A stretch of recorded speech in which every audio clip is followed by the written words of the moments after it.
gam môi ấy, nhiều như này. Nó bây giờ luôn. Hả? Nó không bây giờ. Nghĩa là đưa anh gam môi đi á. Mình con gam môi đấy, để cho mình đẩy bảy cái vòng đi đây. Anh nên đẩy cho nó mắc. À. Như vậy. Nó mình có điều mình có cái Ờ.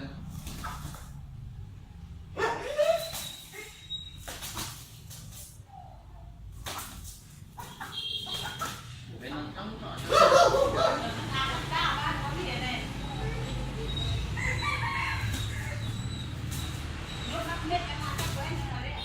Ăn rồi nhưng ăn rồi nhưng mà hồi xưa chứ có nhiều.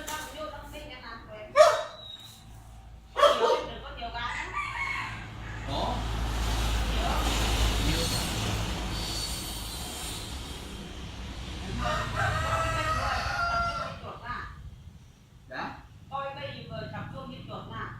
không bảy mắc chân thôi, bảy cao đến đây, bảy cái cuốn cái giấy đến đây.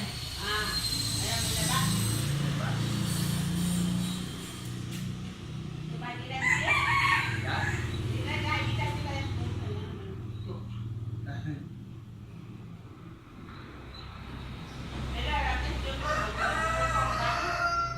Dạ. Tiến Thanh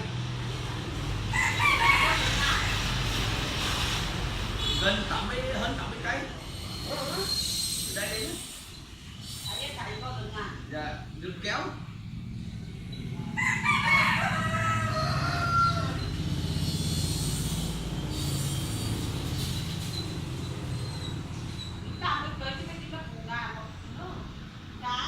Đi hơn 2 tiếng.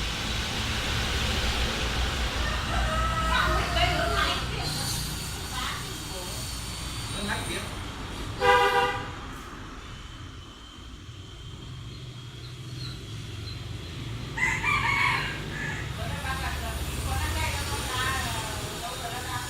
Nhanh nha. Ngứa con đi bị ám rồi đấy. Chưa giản.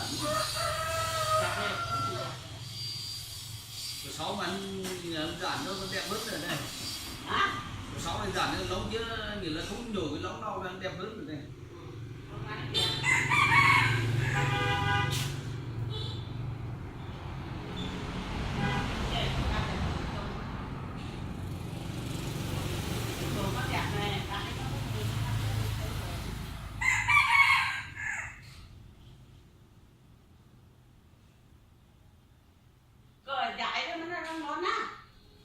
Tới có 1 năm mà ra hơn 1 năm rồi.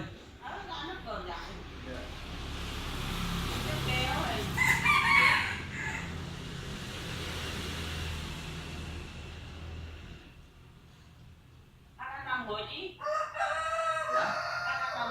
Dư á. Ăn lúa rồi. Không có nhưng mà về bệnh viện án nhá.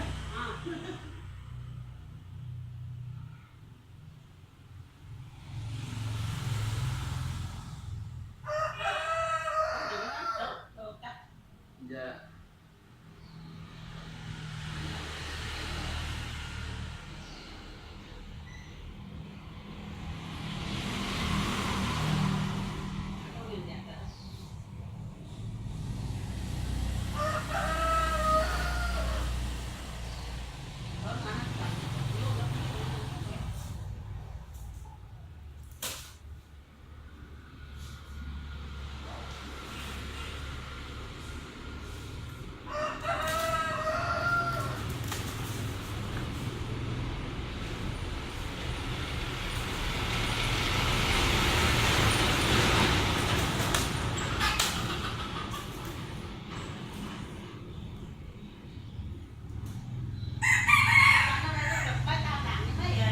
Con đi hết cấn không? Bữa dư gai rồi bữa mới gây là hết cấn. Dư cái là dư. Như khoảng 8 lạng mấy.